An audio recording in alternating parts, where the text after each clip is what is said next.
आज हम practice set 5 solve करेंगे। प्रैक्टिस सेट 5 में अनुभाग 2 अंकगणित परीक्षण सॉल्व करेंगे। ठीक है, तो क्वेश्चन 1 है क्वेश्चन नंबर 41, निम्नलिखित 5 अंकों से बनने वाली छोटी से छोटी संख्या कौन सी है। इन अंकों की सहायता से छोटी संख्या बनाना है। ठीक है, तो सबसे छोटा 0 है, लेकिन 0 को सामने में नहीं लिखते हैं। ठीक, तो 0 को छोड़कर सबसे छोटा 1 है, फिर 0, 2, 4, 9। ठीक है, तो ये ऑप्शन देखो किस में है, ऑप्शन सी में। क्वेश्चन नंबर 42, 4 घंटियाँ 3, 4, 5 और 8 सेकेंडों के अंतर से एक साथ बजती है। कितने सेकेंडों के बाद फिर से वे एक साथ बजेगी। ठीक, तो यहाँ पर 4 घंटियाँ हैं और ये घंटियों का क्या है, अंतराल। अगली दफ़ा कितने सेकंड के बाद बजेगी, तो इसका क्या निकालेंगे, एलसीएम। सिर्फ यहाँ एलसीएम निकालना है। यदि घड़ी समय पहले से दिया रहता तो एलसीएम को सेकंड को मिनट या घंटा में बदलकर घड़ी समय में जोड़ा जाता, लेकिन यहाँ पर दिया नहीं है। ठीक है, तो सिर्फ क्या निकालना है, इसका एलसीएम। कम से कम समय में चारों घंटे एक साथ बजेंगे, वह समय सेकंड में क्या होगा, तो इसका एलसीएम होगा 3, 4, 5 और 8। ठीक, इनमें से एक कोई भी संख्या, छोटा संख्या बड़ी को डिवाइड करेगा तो हट जाएगा। एलसीएम निकालते हैं तो पहले सिखाया गया था। ठीक है, या 4 रखो तो भी कोई दिक्कत नहीं। ऐसे नंबर को रखो जो इनमें से कम 2 को डिवाइड करे। तो 2 ले लेता हूँ, 3 डिवाइड नहीं होगा, 4 2 टाइम में, 5 नहीं होगा और 8 4 टाइम में। ठीक, फिर 2 से लेकर 3 डिवाइड नहीं होगा, 2 1 टाइम में, 5 और ये 2। ठीक, अब इनमें से कोई 2 को डिवाइड करने वाला भी संख्या अब नहीं है। ठीक है, तो आपस में मल्टीप्लाई करेंगे। 2 5 जा 10, 10 3 जा और 30, 32 जा 60, 62 जा, तो 120 क्या है, सेकेंड है, तो 120 ऑप्शन डी में। 43, ठीक है, 0.0098 को किस संख्या से गुणा किया जाए कि गुणनफल 0.002254 हो जाए। ठीक है, तो ये भी सरल है। देखो ये क्या है, गुणनफल है बोला। जैसे ये एग्जाम्पल है 3 × 5 कितना होता है, 15, तो 15 क्या है, गुणनफल। ठीक, अब इनमें से एक संख्या को हटा दिया गया है, तो यहाँ पर 5 पता करने के लिए क्या करना पड़ेगा, 3 से डिवाइड करना पड़ेगा। गुणनफल में जो एक संख्या दे रखा है उससे क्या करना पड़ेगा, डिवाइड। या 5 दिया है और 3 पूछ रहा है तो भी सेम प्रक्रिया, 5 से इसमें डिवाइड करो 3 मिल जाएगा। तो सेम चीज़ है, इसको क्या बोला है, गुणनफल है ना। तो गुणनफल को पहले लिखो 0.002254 और इसमें हम डिवाइड करेंगे 0.0098 को। ठीक है, डेसिमल हटाकर हम इसे पूर्ण संख्या में बदलेंगे। तो यहाँ दशमलव के बाद देखो कितना अंक है, 4 है ना, 4 0 इसके पीछे लगा दो, 1 2 3 4 और यहाँ से दशमलव हटा दो। ठीक, ओके, तो ये 4 0 तो दशमलव यहाँ से हटाने के बदले में हमने लिखा है। ठीक है, अब ये तीनों 0 सामने का हट जाएगा। यहाँ दशमलव के बाद कितना अंक है, 1 2 3 4 5 6, इधर को मत गिनना। ठीक है, दशमलव के बाद कितना अंक है, 6 अंक, तो 6 0 यहाँ पर, 1 2 3 4 5। ठीक है, अब दशमलव हटेगा तो सामने की 0 भी हट जाएगा। यहाँ पर 4 0 है, ओके, तो यहाँ 5 0 है तो 1 0 और बढ़ा लेंगे, 6 अंक था तो 6 0 कर दिए। ठीक है, ये देख लेते हैं 1 2 3 4 5 6। ठीक है, अब यहाँ पर 4 0 है और नीचे में भी, तो 4 0 से इधर का 4 0 कैंसिल, 1 2 3 4। ठीक, अब ये नीचे के नंबर्स ऊपर में हम क्या करेंगे, डिवाइड करेंगे। ठीक है, तो आप इसमें जब डिवाइड करोगे तो आपका आंसर आएगा 0.23। ठीक, अब डिवाइड नहीं करूँगा, आप लोग कर लेना, नहीं तो वीडियो बहुत बड़ा हो जाएगा। तो ये है आंसर। ठीक है, ऑप्शन ए। दूसरा चीज़ ऑप्शन से बनाओगे तो ऑप्शन से बनाने के लिए क्या करोगे, देखो जो ऑप्शन दिया है उसको इस नंबर के साथ मल्टीप्लाई करो, और मल्टीप्लाई करने पर यदि गुणनफल वाले नंबर मिल गया तो ये ऑप्शन उसका आंसर है। ये दूसरा तरीका ऑप्शन से बनाने का। ठीक है, ये ऑप्शन से नहीं आएगा तो ये दूसरे ऑप्शन से इसमें मल्टीप्लाई करो, जिस ऑप्शन से मल्टीप्लाई करने पर ये गुणनफल मिलेगा वो उसका आंसर हो जाएगा। Question number 44। 15 आवर्स है ना, 15 घंटे और 45 मिनट्स, 15 मिनट का मान सेकेंड में कितना होगा। ठीक, इन सब का मान सेकेंड में पूछ रहा है। 15 घंटे में कितना सेकेंड, हमें पता है कि 1 घंटा में होता है 3600 सेकेंड। तो 1 घंटे में इतना सेकेंड, तो 15 घंटे में कितना, तो 15 से मल्टीप्लाई कर देंगे। ठीक है, तो 15 छक्के 90 हासिल 9। ठीक, और 15 तिया 45, 45 और 9 को ऐड करो तो ये 14 हासिल 1 54। ठीक, 540 से अभी 2 जीरो बचा है, 1 2। ठीक, तो 54,000 सेकेंड बना 15 घंटे में, और 45 मिनट में कितना सेकेंड होगा, है ना। तो 1 मिनट में कितना सेकेंड होता है, 60 सेकेंड। ठीक, तो 45 में 60 सेकेंड से क्या करोगे, मल्टीप्लाई। ठीक, तो अभी 6 का पहाड़ा 5 बिट पढ़ो तो 6 पंचे 30 हासिल 3। ठीक, और 6 चौक 24 और 3 27, 1 जीरो पीछे रख लेंगे तो 2700 सेकेंड। इसको इसमें ऐड करो 2700, तो 00765। ठीक, 56,700 second, option B. Question number 45। एक दुकानदार कोक की प्रत्येक बोतल 15 रुपया, ठीक है, प्रत्येक बोतल मतलब एक बोतल, यदि कोक का एक बोतल, ठीक है, एक दुकानदार कोक की एक बोतल को 15 रुपया में देता है या बेचता है, और यदि कोई 32 बोतल लेता है तो 32 बोतल का एक क्रेट बना है। ठीक है, तो 32 बोतल अर्थात एक क्रेट आप लेते हो तो उसका कीमत वह देगा 400 रुपया। ठीक, अर्थात 400 में बेचेगा। यदि गोपाल को 100 बोतल को खरीदनी है तो उसे कितने रुपये खर्च करने होंगे। ठीक, तो वो क्या नाम है, गोपाल। ठीक है, गोपाल ये 100 बोतल को खरीदेगा तो कितना रुपया देगा ये पता करना है। ठीक है, देखो यदि वह सिर्फ एक बोतल खरीदेगा, एक बोतल को खरीदेगा, ठीक है, बोतल, ठीक, बोतल, यदि सिर्फ एक बोतल खरीदेगा, और इस तरफ हम रखते हैं रुपया को। ठीक है, एक बोतल का कीमत 15 रुपया, लेकिन यदि वो 36 बोतल खरीदता है तब उसका कीमत कितना है, 400 रुपया। ठीक, ये 32 है। ठीक है, तो 32 बोतल खरीदेगा तो 400 रुपया। तो अब यहाँ पर यदि वो 100 बोतल खरीदेगा तो कितना रुपया देगा, ये क्वेश्चन है।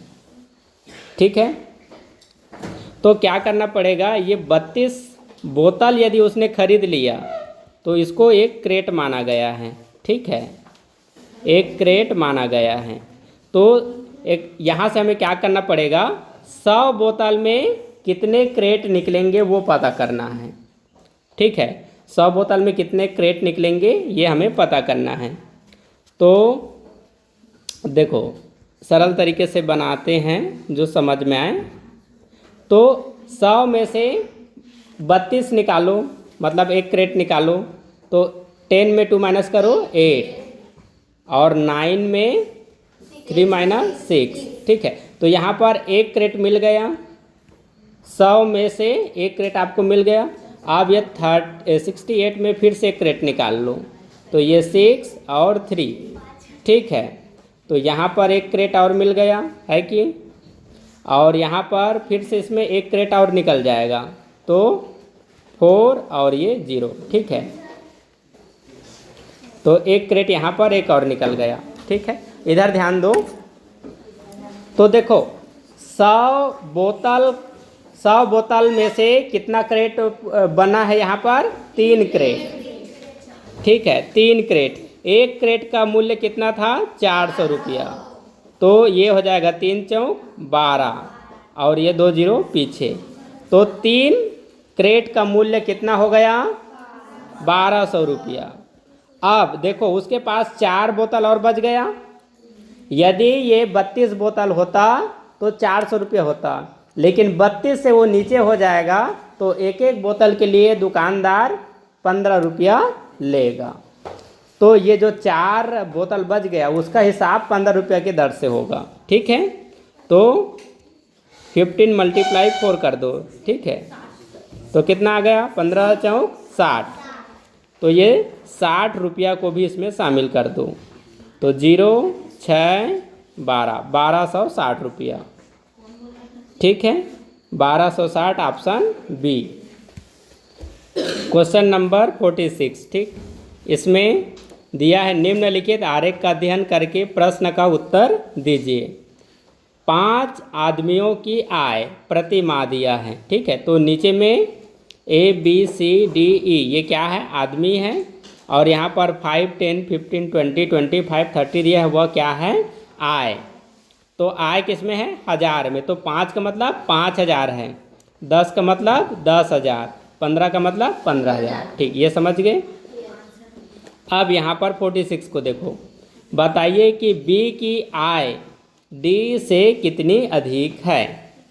B की आय को देखो, B ये है और B कितना है, 30 में है, तो 30 का मतलब कितना हुआ, 30,000, ठीक। अब D में जाओ, ये है D, तो D का आय कितना है, 5 मतलब 5000, ये B की आय और 5000 D की आय, ठीक। किसका आय अधिक है बताओ, B की, है ना। तो कितना अधिक है वह पता करना है, तो दोनों का निकालना पड़ेगा अंतर, 0 0 0 और ये 25, 25,000, कितना का अंतर आया, 25,000, 25,000 ऑप्शन बी।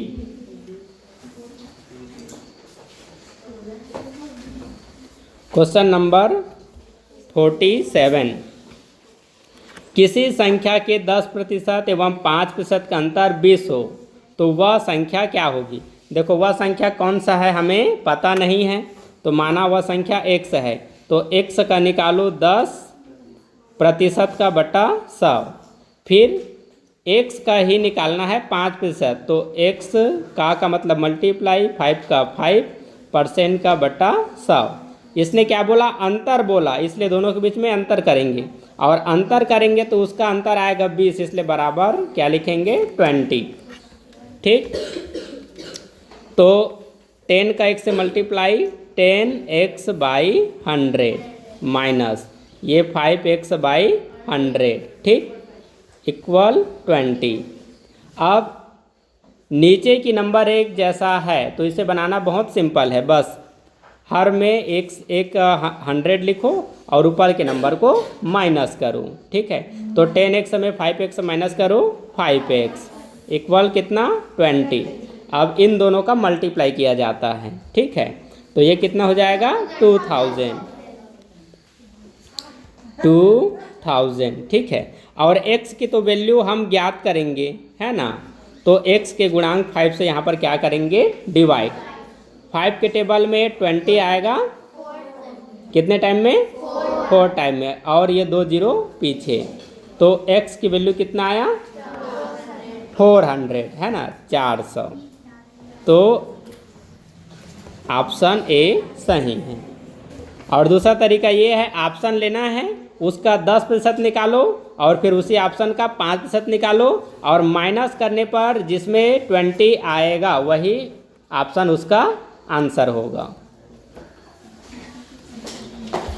क्वेश्चन नंबर 48, किसी संख्या को 9 तथा 12 से भाग देने पर एक शेष बचता है तो वह संख्या क्या है। ठीक है, देखो आप 9 से भाग करोगे ये दिए हुए संख्या में तो शेषफल कितना बचेगा 1, और उसी संख्या में 12 से भी भाग करोगे तो क्या बचेगा 1। ठीक है, तो 9 का टेबल 8 टाइम पढ़ोगे कितना आएगा 72। अब माइनस करोगे 1 बचा, और 12 का टेबल कितने बार पढ़ने पर 72 आएगा 6 टाइम, और माइनस करने पर 1 बचा, तो इसमें भी 1 बच रहा है। इसी प्रकार ये जो 109 है इसमें भी आप 9 से डिवाइड करोगे तो ये 9 1 जा 9, माइनस करने पर कितना बचेगा 1, और यहाँ पर लिखो 9, और 9 2 जा 18, 9 से डिवाइड करने पर 1 बचा, और 12 से भी डिवाइड करोगे तो रिमाइंडर 1 ही बचेगा। ठीक है, तो हाँ 12 निया 108, माइनस करने पर 1 बचा। ठीक है, तो इसमें भी 1 बच गया 9 से 12 से, वैसे ही इसमें भी डिवाइड करने पर 1 1 बचेगा। तो ऑप्शन देखो डी ये सभी बोल रहा है तो ये सही है। ठीक है, तो ऑप्शन विशेषकर ध्यान देना, क्वेश्चन को पढ़ना फिर ऑप्शन को देखना और उसके बाद फिर करना है सॉल्व। ठीक है, क्वेश्चन नंबर 49, किसी 2 अंकों वाली संख्या में 15 घटा दिया जाता है तो संख्या 2/3 हो जाती है, तो उसके अंकों का योग क्या होगा। एक बार फिर से सुनो, किसी 2 अंकों वाली संख्या में कोई 2 अंकों वाली क्या है संख्या है, उसमें आप जब 15 घटा दोगे, ठीक, तो 15 घटाओगे तो जो संख्या बचेगा मतलब जो शेष संख्या बचेगा वह हो जाएगा 2/3, 2/3 मतलब 2/3 हो जाएगा। तो उसके अंकों का योग क्या होगा, देखो क्या बोला है वो अंकों का योग। मान लो 2 अंक वाला आ गया, जैसे कि आ गया 79 आ गया, 2 अंक है इसमें, 79 में 2 अंक है कि नहीं, तो अंकों का योग बोला है तो 7 और 9 को जोड़ देंगे। इस प्रकार से क्वेश्चन है। ठीक है, तो देखिए कैसे बनाएंगे। संख्या कौन सा है जिसमें हम 15 घटाएंगे पता नहीं, उसको हमने माना x। अब एक समय 15 घटाएंगे तो यहाँ पर -15 लिख देंगे 15। ठीक, अब जब आप माइनस करोगे तो वो क्या हो जाएगा, संख्या का 2/3 हो जाता है, तो संख्या को हमने माना है x, और x का निकालो 2/3, तो ऐसे लिखोगे तो ये 2x/3 हो गया। तो यहाँ पर क्या लिखोगे, इक्वल करके लिखोगे 2x/3। अब यहीं से इसको समझना है कि कैसे सॉल्व करते हैं। मान लो यहाँ पर -x नहीं होता तो हमें इन दोनों का मल्टीप्लाई करना था। ठीक है, इन दोनों का मल्टीप्लाई करते। अब यहाँ पर x -15 है तो भी आपको वही काम करना है, 3 से इसमें मल्टीप्लाई करना है। तो देखो कैसे सॉल्व करते हैं, x -15 इसमें आपको ये 3 से मल्टीप्लाई करना है और इक्वल के बाद यहाँ पर बच जाएगा 2x।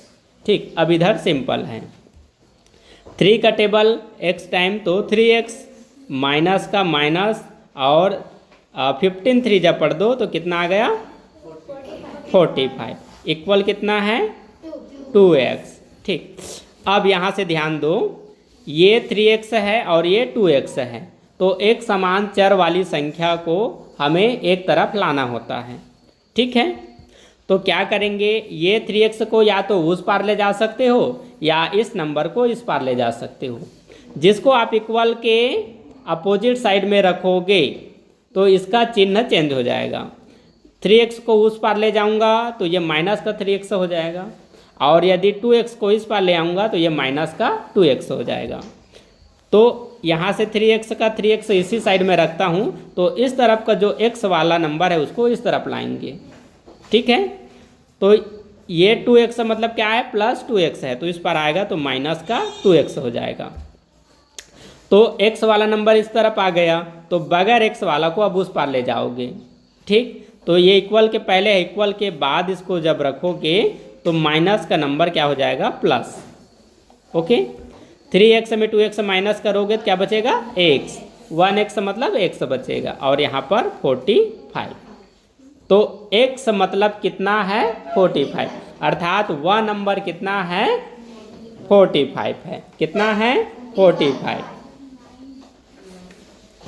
अब यहाँ पर ध्यान दो, क्या बोला था, दो अंकों वाली संख्या में 15 घटा दिया जाता है।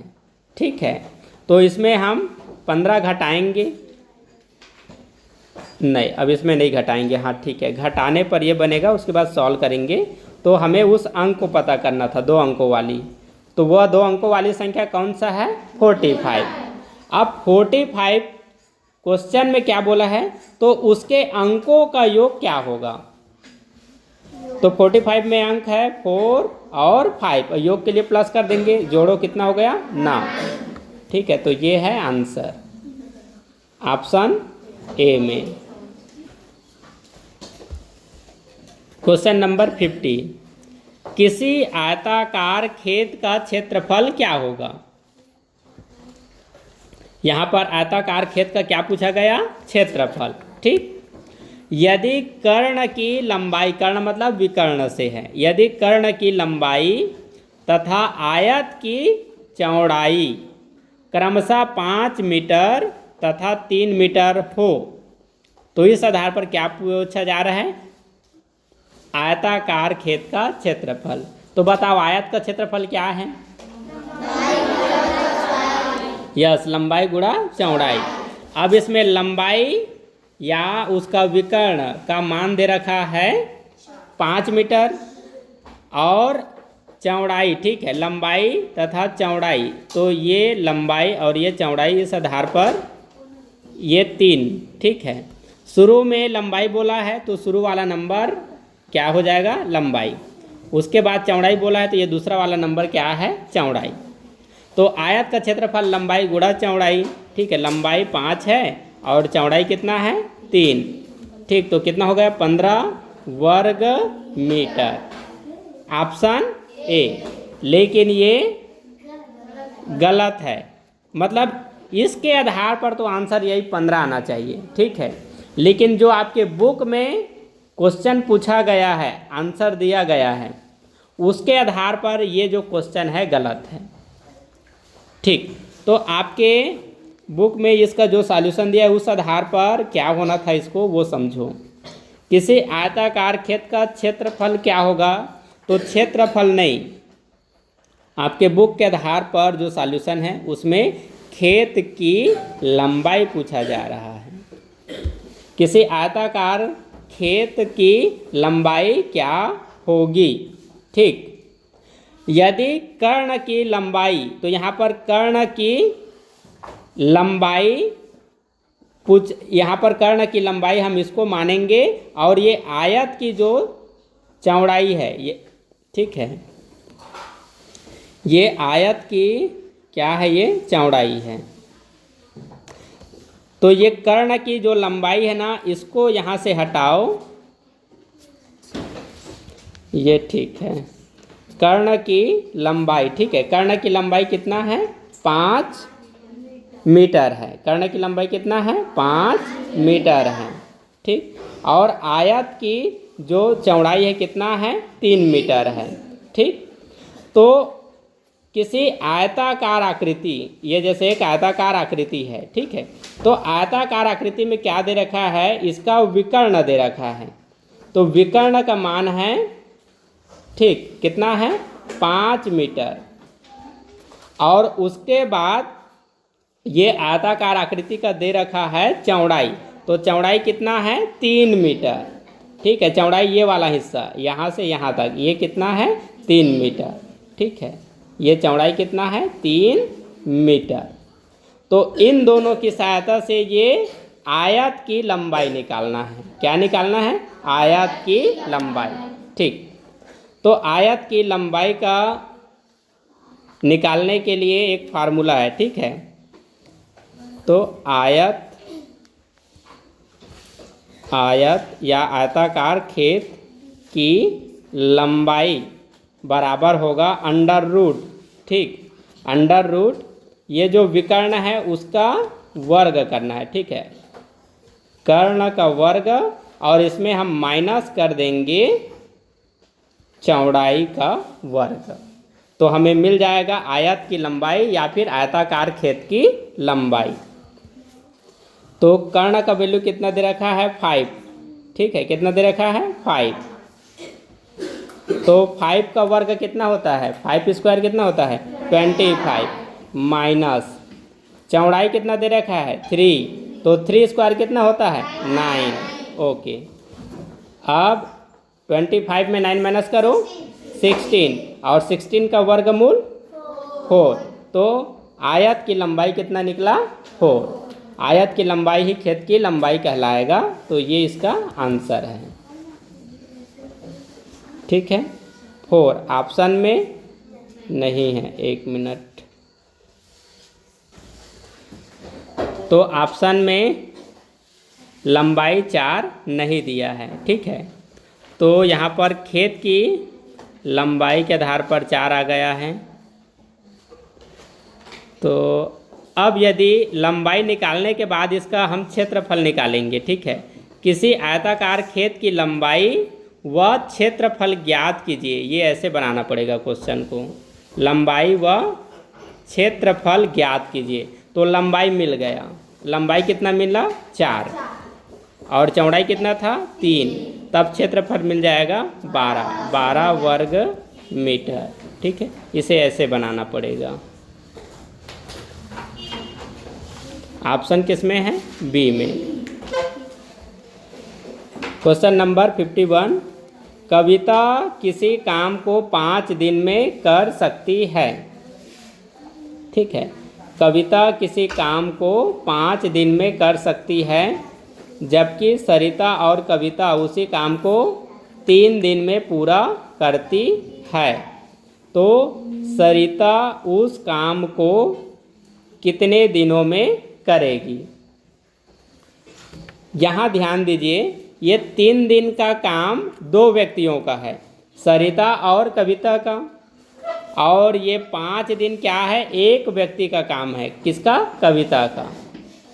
कविता के लिए काम करेगी तो उसको 5 दिन लगेगा, और कविता सरिता के साथ मिलकर काम करेगी तो 3 दिन। ज़्यादा आदमी रहने से काम जल्दी होगा ना, ठीक है। तो क्या करोगे, 2 व्यक्तियों के काम के दिन में एक व्यक्ति के काम के दिन को माइनस कर दो, ठीक। तो ये जैसे सरिता का 1 दिन का काम है, वैसे ही ये कविता का है, ये जैसे कविता का 1 दिन का काम है, तो कविता के काम को हम इसमें माइनस कर देंगे तो सरिता का काम मिल जाएगा, ठीक। तो सरिता और कविता का 1 दिन के काम को हम लिखेंगे 1/3, और कविता का 1 दिन का हम काम लिखेंगे 1/5। तो इन दोनों का माइनस, इसका एलसीएम निकालें कितना आएगा 15, ठीक है। और यहाँ पर इससे हम भी डिवाइड करेंगे, 3 से इसमें डिवाइड करूँ 5 आ जाएगा। 1 है तो मल्टीप्लाई करने की जरूरत नहीं है, माइनस का माइनस, और 5 से 15 में डिवाइड करो 3, तो माइनस करने पर 2/15। ओके, तो कार्य और समय वाला में, ठीक है, ये करने के बाद नीचे वाली नंबर को ऊपर करना होता है, ठीक है। कार्य की मात्रा पता करने के लिए क्या करेंगे, 15 में 2 से डिवाइड करेंगे, ठीक। तो 2 का टेबल कितने टाइम पढ़ सकते हैं, 7 टाइम, ठीक। तो 15 में कितना माइनस करेंगे 14 माइनस करेंगे कितना बचेगा 1, तो रिमाइंडर नंबर को ऊपर और डिवाइजर नंबर को नीचे, ठीक। तो 7 whole 1/2 option C. Question number 52, 5 दर्जन आम की कीमत 90 रुपया है, तो 20 आम का दाम क्या होगा। देखो, कोई व्यक्ति 5 दर्जन आम खरीदता है तो उसका कीमत 90 रुपया है, ठीक। तो यदि वह व्यक्ति सिर्फ 20 आम खरीदता है, 20 आम खरीदता है, ठीक, तो कितना रुपया होगा या पता करना है। इधर ध्यान दो, यदि 20 आम खरीदेगा तो कितना रुपया देगा। ठीक, तो जब तक एक आम का कीमत पता नहीं चलेगा 20 आम का कीमत आप नहीं बता सकते। तो एक आम की कीमत पता करने के लिए यहाँ से उसका वैल्यू निकालना पड़ेगा। 5 दर्जन आम मतलब कितना आम होगा? एक दर्जन में कितना आम होता है? 12। ठीक है, तो 12 को 5 से मल्टीप्लाई करो, कितना आया? 60। तो 12 दर्जन मतलब 60 आम हुआ। तो एक आम का कीमत कितना रुपया होगा? तो क्या करेंगे, 90 में 60 से डिवाइड करेंगे। ठीक, तो 0 से 0 कैंसिल कर दो। ठीक, दोनों का लोवेस्ट फॉर्म कितना आ जाएगा? दोनों 3 से डिवाइड है। ठीक, ये 3 टाइम में और ये 2 टाइम में, तो लोवेस्ट फॉर्म आ गया 3/2। तो एक आम का कीमत हो गया 3/2 रुपीज़। एक आम का कीमत 3/2 रुपीज़। तो 20 आम का कीमत कितना? तो 20 से मल्टीप्लाई कर दो। 2 ने 20 को डिवाइड किया 10 टाइम में, और 10 3 जा 30। Option D. Question number 53, Ramesh किसी वस्तु को कितने में बेचे कि उसे 20% लाभ हो यदि उनका क्रय मूल्य 1250 रुपया है। ठीक, मतलब रमेश ने किसी वस्तु को 1250 रुपया में खरीदा है और 20% लाभ प्राप्त करना चाहता है। ठीक, तो कितना में उस वस्तु को बेचे ये पूछा जा रहा है। तो बहुत सिंपल है, यदि क्रय मूल्य दे रखा है और जितना रुपया लाभ प्राप्त करना चाहता है तो क्रय मूल्य का इतना प्रतिशत लाभ कितना होता है ये पता कर लो। ठीक है, अर्थात 1250 का यहाँ पर 20% पता कर लो। प्रतिशत का बटा 100, 1 0 से 1 0 कैंसिल, फिर 1 0 से 1 0 कैंसिल। ठीक, तो 125 का पहाड़ा 2 बार पढ़ो तो या 2 बार लिखकर जोड़ दो। ठीक है, 5 और ये 2, 250 कितना बना? मतलब 20% लाभ प्राप्त करना चाहता है, बोल रहा है, उसका मतलब है कि वह 250 रुपया लाभ प्राप्त करना चाहता है। ठीक, तो कितना में बेचेगा? पहले तो कितना में बेचेगा वो पता करने के लिए अब उसने जितना क्रय किया था उसको इसमें जोड़ दो। ठीक, तो 0 10 कैरी 1 5 1। ठीक, 1500 रुपया कितना में बेचेगा? 1500 रुपया में। ठीक, ऑप्शन कहाँ है? बी में। Question number 54, question number 54, Mohan और सोहन की औसत आयु 25 वर्ष है तथा मोहन की आयु सोहन की आयु की 4 गुनी है, तो सोहन की आयु क्या होगी? ठीक है, अब ये औसत वाला में से क्वेश्चन है। औसत में बस एक ही फार्मूला है, वो है औसत का ही फार्मूला। एक भिन्न संख्या होता है, ऊपर में योगफल लिखा जाता है और नीचे में कुल संख्या लिखा जाता है। तो योगफल में कुल संख्या से डिवाइड करते हैं तो हमें क्या मिलता है? औसत। ठीक, अब इस क्वेश्चन को पढ़ो और पता करो कि इस संख्या को कहाँ पर रखेंगे। देखो, मोहन और सोहन, तो कुल कितने आदमी हुए? 2 आदमी। तो मोहन और सोहन कुल कितने व्यक्ति हुए? 2। तो व्यक्तियों की कुल संख्या कितना हुआ? 2। तो संख्या के जगह में आ जाएगा 2। सिंपल। अब ये 2 व्यक्तियों का औसत आयु 25 वर्ष है बोला है ना, तो औसत बराबर कितना दे रखा है? 25। औसत को हटा दो, वहाँ पर लिख दो 25। अब संख्या का योगफल पता करना है तो क्या करोगे? कुल संख्या और औसत से मल्टीप्लाई करने पर संख्या का योगफल पता चल जाता है। तो इन दोनों का मल्टीप्लाई करो, कितना आ गया? 50। 50 यहाँ पर लिख लिए। ठीक, अब इनके शब्दों को वापस रिपीट करेंगे और सॉल्व करेंगे। देखो क्या बोला है, मोहन की आयु सोहन की आयु की 4 गुनी है। देखो सबसे पहले सोहन की आयु निकाल लेंगे, तब सोहन की आयु की 4 गुनी किसका आयु है? मोहन का। न सोहन का आयु पता है न मोहन का, तो यहाँ पर क्या करेंगे, सोहन की आयु को हम x मानेंगे, ठीक, और दोनों की आयु को जोड़ने पर कितना आया है 50, तो यहाँ पर प्लस का चिन्ह करेंगे। अब मोहन की आयु को क्या बोला है, मोहन की आयु सोहन की आयु की 4 गुनी है, तो पहले सोहन की आयु कितना है x माने हैं, सोहन की आयु को x, ठीक, तो मोहन की आयु सोहन की 4 गुनी है, तो सोहन हो गया इसका 4 गुना 4 से मल्टीप्लाई, मतलब ये क्या हो गया 4x, ठीक। तो इन दोनों की आयु का योगफल कितना निकला है 50, यहाँ लिख लो 50। यहाँ तक आ रहा है समझ में। अब देखो ये 4x और ये 1x कितना हो गया 5x, और x की वैल्यू ज्ञात करेंगे तो 5 से इसमें डिवाइड करो, x की वैल्यू कितना आया 10, x की वैल्यू कितना आया 10, ठीक। और x हमने किसको माना है, सोहन को, ये सोहन है और ये कौन है, मोहन है। क्वेश्चन में किसकी आयु पूछा है, सोहन की आयु, तो सोहन की आयु 10 वर्ष, ऑप्शन डी।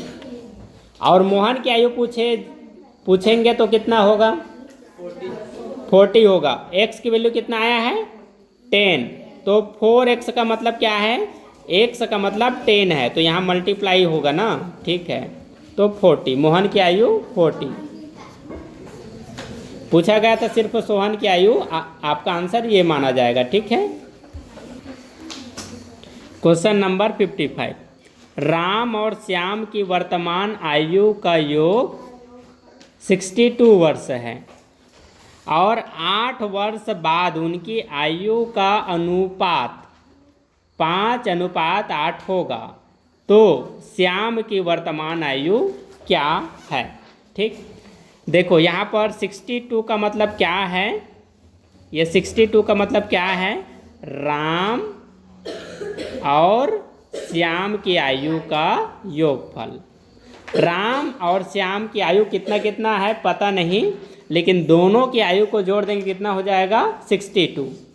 अब क्वेश्चन में क्या बोला है 8 वर्ष बाद, तो राम का भी आयु में 8 वर्ष जोड़ना पड़ेगा और श्याम की भी आयु में 8 वर्ष जोड़ना पड़ेगा, मतलब इसके लिए भी 8 और इसके लिए भी 8, तो 8 8 कितना हो गया 16, कितना हो गया 16। अब पहले ये जो दोनों की आयु था, दोनों की आयु का योगफल था, अब ये जो 8 8 वर्ष होकर इन दोबारा 8 8 वर्ष बाद जो दोनों की आयु का योगफल है, इसको वापस इसमें जोड़ोगे कितना बनेगा 78, कितना बना 78। तो 8 साल बाद इनका आयु का योगफल बना 78। तो 8 साल बाद जब इनका आयु 78 वर्ष हुआ, औसत आयु दोनों की आयु का योगफल 78 वर्ष हुआ, तब उसके आयु में कितना अनुपात है 5:8। तो इसी में ये 5 का हिस्सा कितना है और 8 का हिस्सा कितना है पता करना है, ठीक है। तो ये अनुपात और समानुपात से है, इसे सॉल्व करना सिखाया था। कैसे सॉल्व करते हैं देखो, 78 में 5 का हिस्सा कितना होगा, तो यहाँ पर 5 से मल्टीप्लाई करो और अनुपातों का यहाँ पर योगफल निकालो, कितना होगा 13। अब इसी में 78 में 8 का वैल्यू कितना है, तो यहाँ पर 8 का मल्टीप्लाई करो और दोनों के अनुपातों का योगफल जो तेरा आया है वो नीचे लिखो। तो 13 इसको डिवाइड करेगा कितने टाइम में 6 टाइम में, तो 6 × 5 ये हो गया 13, 78 को डिवाइड करेगा 6 टाइम में, मल्टीप्लाई 8 ये, ठीक।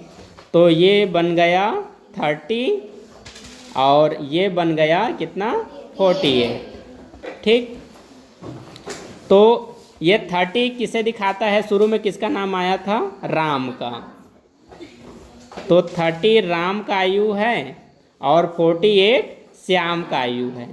अब यहाँ पर एक विशेष ध्यान देना है, क्वेश्चन में पूछा गया है वर्तमान आयु, लेकिन यहाँ पर जो आयु आप निकाले हो वह 8 वर्ष बाद का आयु है, ठीक। तो वर्तमान आयु ज्ञात करोगे, श्याम का वर्तमान आयु, तो ये तो 8 वर्ष बाद वाला है, तो वर्तमान आयु के लिए इसमें 8 माइनस करो, कितना आया 40 40। तो श्याम का वर्तमान आयु 40 वर्ष, ऑप्शन सी। ठीक, और राम का पूछा जाएगा तो 30 इसमें माइनस कर देना। ठीक,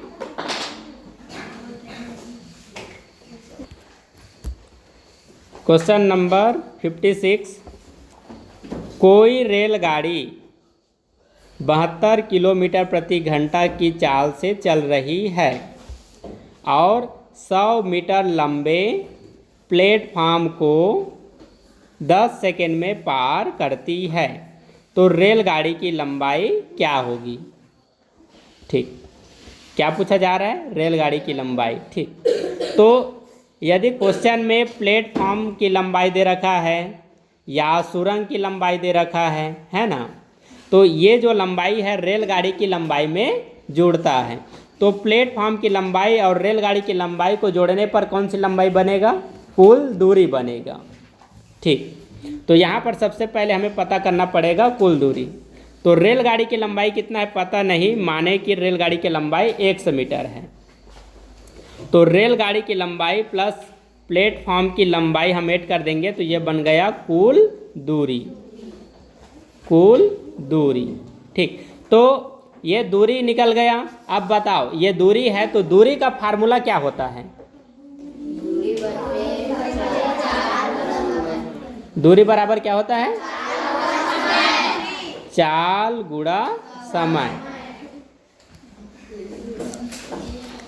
देखो यदि दूरी पूछा जाता है तो हम ये लिखते हैं, और दूरी का वैल्यू पहले से यहाँ पर दे रखा है, इसलिए ये दूरी के वैल्यू में क्या होता है उसे यहाँ पर लिख देंगे। ठीक, अब यहाँ ध्यान दो, समय यहाँ पर सेकेंड में है और इसका चाल किलोमीटर प्रति घंटा में है, तो क्या करेंगे? किलोमीटर प्रति घंटा की चाल को पहले मीटर प्रति सेकेंड की चाल में चेंज करेंगे। ठीक है, 72 किलोमीटर प्रति घंटा है, इसे मीटर प्रति सेकेंड की चाल में चेंज करने के लिए फार्मूला बताया था, क्या था? हाँ, बड़ी चाल को छोटी चाल में चेंज कर रहे हैं तो छोटा नंबर मतलब 5 ऊपर और 18 नीचे। इसके टेबल में ये कितने बार में आया? 4 टाइम में। 4 × 5 20। ठीक, तो यहाँ पर कुल दूरी दे रखा है x + 100, और अभी इसका चाल कितना निकला मीटर प्रति सेकेंड में? 20 मीटर प्रति सेकेंड इंटू समय। समय कितना दे रखा है देखो? 10 सेकेंड है ना, 10 सेकेंड, तो यहाँ लिखेंगे 10। अब x + 100, इन दोनों का मल्टीप्लाई 200। ठीक, तो x की वैल्यू हम निकालेंगे और ये प्लस वाला 100 उस पार चला जाएगा, तो 200, ये प्लस का है तो इस पर आकर माइनस हो जाएगा। ठीक, तो कितना निकला? 100। और ठीक है, तो हमने x किसको माना था बताओ? हाँ, रेलगाड़ी की लंबाई को माना था। ठीक, और यही पूछा था रेलगाड़ी की लंबाई क्या होगी, तो कितना होगा रेलगाड़ी की लंबाई? 100 मीटर। देखो ये वाला क्वेश्चन कैसे सॉल्व करोगे? इसका आपको वर्गमूल निकालना है और इसका वर्गमूल निकालना है। ठीक, और नीचे वाले से ऊपर में डिवाइड करना है। देखो सभी ऑप्शन मिश्र भिन्न में है, आंसर आएगा इसका मिश्र भिन्न में। ठीक है, तो सबसे पहले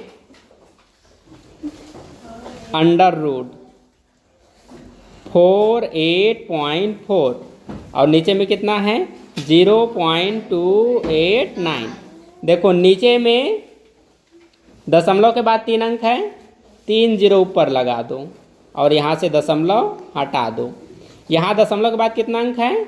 1 अंक है, तो 1 0 इसमें लगा लो। ठीक, अब 1 0 से 1 0 कैंसिल कर दो। अब देखो ये अंडर रूट है, अंडर रूट के अंदर में दोनों हैं, तो इसका भी वर्गमूल निकालोगे और इसका भी। आप लोगों को 1 से 20 तक का वर्गमूल सिखाया था, तो ये 289 किसका वर्गमूल है? इसका वर्ग, ये किसका, कौन सी संख्या का वर्ग संख्या है? 17 का, तो इसका निकालना नहीं पड़ा, 17 निकल गया। ठीक, अर्थात इसका वर्गमूल क्या आएगा 17। अब इसका निकालना पड़ेगा, ठीक है। 48,400 वर्गमूल कैसे निकालते हैं एक बार रिवीजन करा देता हूँ। पीछे से पेयर बनाते हैं दो दो अंकों का, ये अब 4 बच गया तो जो नंबर लोगे उसका स्क्वायर इसके नीचे तो 2 लेंगे, और 2 स्क्वायर 4, यहाँ पर भी 2, यहाँ पर भी 2, इस नंबर को ऐड करेंगे 4, ठीक है। इसे माइनस करने पर 0, और ये पेयर को पूरा नीचे उतारना है, सिर्फ 8 को नहीं, ठीक। आप 4 के पीछे कौन सा नंबर ले जिससे ये डिवाइड हो जाए या इससे छोटा हो, तो 2 लेंगे। अब 4 के पीछे आप जो नंबर लोगे इसका उसी से मल्टीप्लाई, तो ये 4 हो गया और ये 8, 84 आ गया। तो यहाँ पर हमने 2 लिया और ये नंबर हमें मिल गया। तो यहाँ पर हमने 2 लिया है, 2 यहाँ पर भी लिखोगे, इसको माइनस करोगे 0, ठीक है। ये बन गया 44। अब यहाँ पर पेयर क्या है 0 है, पेयर क्या है 0, तो इसका टेबल 0 टाइम पढ़ने पर होगा, ठीक है। तो यहाँ पर क्या लिख दोगे 0, इस नंबर का वैल्यू आ गया 220, ठीक। तो 220 में अब आप क्या करोगे 17 से डिवाइड करोगे, तो 220 में 17 से आप डिवाइड करोगे तो 12 होल 16/17 आंसर आएगा, ठीक है। कौन सा ऑप्शन में है सी में, ठीक। क्वेश्चन नंबर 58, इसे हमें सरल करना है, ठीक है। तो सबसे पहले आपको इसमें से इतना को सॉल्व करना है, उसके बाद इतना को सॉल्व करना है, फिर ये -1/9 लेकर सॉल्व करना है, ठीक है। तो ऊपर को पहले सॉल्व करेंगे, सबसे पहले डिवाइड सॉल्व करते हैं, है ना, डिवाइड पहले सॉल्व करते हैं। तो क्रॉस मल्टीप्लिकेशन होता है, 1 का 3 से मल्टीप्लाई कितना हो जाएगा 3, और 3 का 1 से मल्टीप्लाई तो नीचे में क्या आ जाएगा 3। ये समझ में नहीं आ रहा होगा, इधर बना लेता हूँ, 1/3 डिवाइड 1/3 है, ठीक है। तो भिन्नों का डिवाइड को सॉल्व करने के लिए इसको मल्टीप्लाई में चेंज करते हैं, तो 3 ऊपर 1 नीचे। अब ऊपर के ऊपर से मल्टीप्लाई 3, नीचे का नीचे से मल्टीप्लाई 3। अब 3 ने 3 को डिवाइड किया 1 टाइम में, कितने टाइम में 1 टाइम में। तो इन दोनों का वैल्यू कितना आ गया 1, कितना आ गया 1। तो यदि आप 1 मल्टीप्लाई 1/3 करोगे तो वैल्यू क्या आएगा 1/3 ही आएगा। तो ऊपर में हमें मिला 1/3। अब ये फ्रैक्शन के नीचे वाली को हम सॉल्व करेंगे, तो डिवाइड भी है का भी है, किससे सॉल्व करोगे का को पहले सॉल्व करोगे। तो का मतलब क्या है मल्टीप्लाई, 1 का 1 से मल्टीप्लाई 1, और 3 का 3 से मल्टीप्लाई 9 होगा, ठीक। तो 1/3 में डिवाइड करोगे 1/9 को, तो डिवाइड को मल्टीप्लाई में चेंज करके 9 को ऊपर और 1 को नीचे, तो 1 से 1 कैंसिल, और 3 ने 9 को डिवाइड किया 3 टाइम में, कितने टाइम में 3 टाइम में। तो नीचे में क्या आ गया 3, ठीक। तो ये नीचे की नंबर को इस पार ले जाओगे, ठीक है। इसका मतलब क्या है डिवाइड है, तो ये डिवाइड यहाँ लगा लो, और 3 है तो 3 यहाँ पर लिख लो, ठीक। और 3 को क्या लिख सकते हो 3/1। अब मल्टीप्लाई करेंगे तो 3, 1 ऊपर चला जाएगा 3 नीचे, 1 का 1 से मल्टीप्लाई 1, 3 का 3 से 9, ठीक। तो इसका पूरा सॉल्यूशन यहाँ तक कितना निकला 1/9, इसमें माइनस करो 1/9, तो सेम नंबर है, माइनस करोगे क्या मिलेगा 0, ऑप्शन ए, ठीक। क्वेश्चन नंबर 59, वह धनराशि कितनी है जो 5% वार्षिक 365 दिन साधारण ब्याज की दर पर देने पर 2 रुपया प्रति दिन का ब्याज अर्जित कर लेता है, ठीक। तो यहाँ पर पूछ रहा है वह धनराशि मतलब मूलधन, ठीक है। कौन सा धन पूछ रहा है मूलधन, तो मूलधन पूछ रहा है, और 5 प्रतिशत, ये क्या है? दर। ठीक, 365 दिन ये क्या है? समय है। तो यहाँ पर ये क्या करना है? 365 दिन को वार्षिक में चेंज करना है, वर्ष में। तो 365 दिन का खुद ही एक वर्ष होता है, तो समय यहाँ पर क्या आ जाएगा? 1 वर्ष। ठीक, समय हो जाएगा 1 वर्ष। तो समय यहाँ पर क्या है? 1 वर्ष। 365 दिन का 1 वर्ष निकल जाएगा तो 1 वर्ष हो गया। अब क्या बोल रहा है यहाँ पर? यहाँ पर जो साधारण ब्याज है उसका दर क्या है कि प्रत्येक दिन का 2 रुपया वह चार्ज कर रहा है। तो यहाँ पर 365 दिन हो गया, तो 365 दिन का कुल कितना रुपया ब्याज हो जाएगा ये पता करना है। देखो, एक दिन में 2 रुपया ब्याज ले रहा है, तो 365 दिन में कितना ब्याज हो जाएगा? 365 को ये 2 से मल्टीप्लाई कर दो, तो 10 कैरी 1 12 और 1 13 कैरी 1, ये 6 और 1 7। तो यहाँ पर ब्याज उसको कितना मिला? ये ब्याज की वैल्यू 730 मिला। ठीक है, ब्याज की वैल्यू 730 मिला। अब देखो, आपको दर भी पता चल गया, वर्ष भी यहाँ पर दे रखा है और ब्याज भी पता चल गया। तो मूलधन अब निकालना है। ठीक है, तो मूलधन का फार्मूला क्या है? साधारण ब्याज कितना निकला? 730 गुणा 100, ठीक, बटा मूल, हाँ, दर गुणा समय। दर कितना दे रखा है? 5। समय कितना दे रखा है? 1। 365 दिन का 1 वर्ष हो गया। ठीक, तो 5 से इसको डिवाइड कर दो, 1 को छोड़ दो, 1 का वैल्यू नहीं है। ठीक है, इसके साथ मल्टीप्लाई करने पर 5 ही हो जाएगा। तो 5 ये 10 को डिवाइड करेगा 2 टाइम में, 0 पीछे। ठीक, तो 730 मल्टीप्लाई 20। ओके, ये 20 पहले लिख लेते हैं। 1 2, अब 2 का टेबल 3 टाइम, 6 2 का टेबल 7 टाइम 14, 14,600, 14,600 रुपीज़। ये क्या है? आपका मूलधन। ठीक, ऑप्शन सी में है। ये है लास्ट क्वेश्चन। संख्या 2.52 को जब भिन्न में लिखा जाए और निम्नतम पदों में सम्मानित किया जाए तो अंश तथा हर का योगफल है। देखो, क्या बोला रहा है कि ये जो दशमलव वाली संख्या है इसको भिन्न में लिखा जाए, तो भिन्न में लिखो 2.52। तो भिन्न में लिखते हैं तो नीचे में हम 1 लिख देंगे और पॉइंट के बाद 2 डिजिट है तो 20 नीचे, और यहाँ से दशमलव हटा लेंगे, तो भिन्न में चेंज हो गया। अब इसका क्या बोला है? निम्नतम पदों में, मतलब इसका सरलतम रूप निकालना है। क्या निकालना है? सरलतम रूप। तो ये दोनों बड़ा से बड़ा नंबर किससे डिवाइड है? 4 से। इसका महत्तम समापवर्तक निकालोगे तो पता चल जाएगा, जैसे पता नहीं चल रहा है तो ये 252 डिवाइड 100 करो, ये 200 आ जाएगा। ठीक है, 2 टाइम में माइनस करो, कितना बचा? 52। अब 100 को इस पार ले आएंगे, महत्तम समापवर्तक निकालेंगे तो 52, फिर माइनस करो, 10 में 2 माइनस 8, और ये क्या बन जाएगा? 9, तो 48। ठीक, अब 52 इस पर आ जाएगा तो 48 माइनस करो, 12 में 8 माइनस तो 4। ठीक, और ये 48 इस पर आ जाएगा तो 4 इसको डिवाइड कर रहा है कि नहीं? महत्तम समापवर्तक आया 4,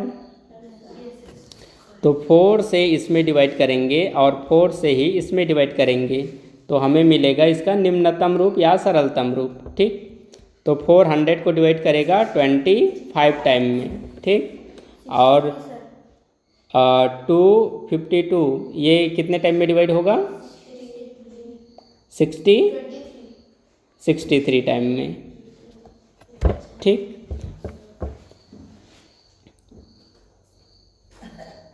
अब क्या बोला था क्वेश्चन? देखो, ये भिन्न में डिवाइड हो गया। अब क्या बोला है? तो अंश तथा हर का योगफल बोला है, अंश और हर का ना। तो ऊपर को पढ़ते हैं अंश ऊपर वाली संख्या को क्या पढ़ते हैं, अंश, और नीचे वाली संख्या को हर। तो अंश हर मिल गया, और अंश हर का क्या बोला है, योगफल।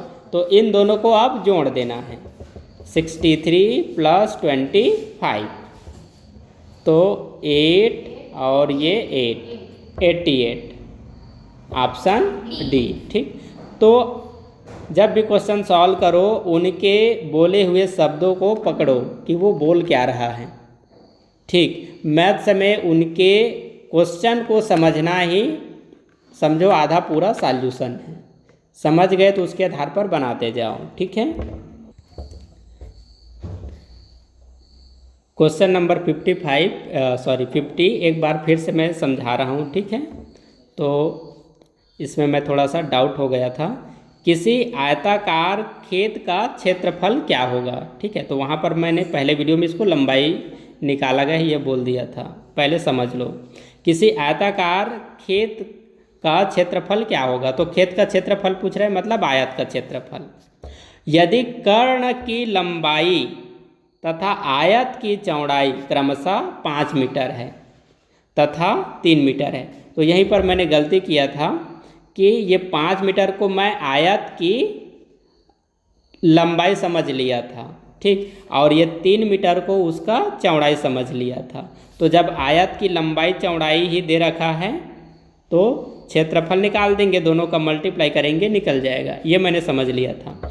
लेकिन ये 5 मीटर क्या है, कर्ण की लंबाई है। देखो शुरू में जो लंबाई बोला है किसका बोला है, कर्ण की। यदि कर्ण की लंबाई दे रखा है और आयत की चौड़ाई दे रखा है 3 मीटर, तो कर्ण की लंबाई और आयत की चौड़ाई के द्वारा आपको निकालना पड़ेगा आयत की लंबाई। क्या निकालना पड़ेगा, आयत की लंबाई। ये जो लंबाई दिया है ये तो कर्ण की लंबाई है। ठीक है, तो आयत की लंबाई क्या हो जाएगा, ये खेत का लंबाई हो जाएगा। ठीक, तो खेत की जब लंबाई और चौड़ाई तो पहले से दिया है, खेत की लंबाई बस हमें निकालना है, तो क्षेत्रफल निकाल लेंगे क्योंकि चौड़ाई तो दे रखा है, और लंबाई के साथ मल्टीप्लाई कर देंगे तो क्या मिल जाएगा, क्षेत्रफल। ठीक, तो खेत का क्षेत्रफल निकालने के लिए क्या करेंगे, जो खेत का क्षेत्रफल निकालने से पहले हमें खेत की लंबाई निकालना पड़ेगा क्योंकि चौड़ाई तो दे रखा है। तो यहाँ पर खेत की लंबाई अर्थात आयत की लंबाई बराबर क्या होगा, कर्ण का वर्ग √ कर्ण का वर्ग माइनस चौड़ाई का वर्ग। तो यहाँ पर खेत की कर्ण की लंबाई दे रखा है 5, और 5 का वर्ग करेंगे 25, उसमें आयत की जो चौड़ाई दे रखा है उसका वर्ग करके इसमें माइनस कर देंगे, कितना बना 16 है ना, √16। अब इसका हम वर्गमूल निकालेंगे तो कितना आया 4, तो ये 4 क्या है, आयत की लंबाई। अब क्षेत्रफल पूछा था है ना, तो ये हो गया आयत की लंबाई और आयत की ये चौड़ाई, तो क्षेत्रफल में दोनों का मल्टीप्लाई 12 वर्ग मीटर। ठीक है।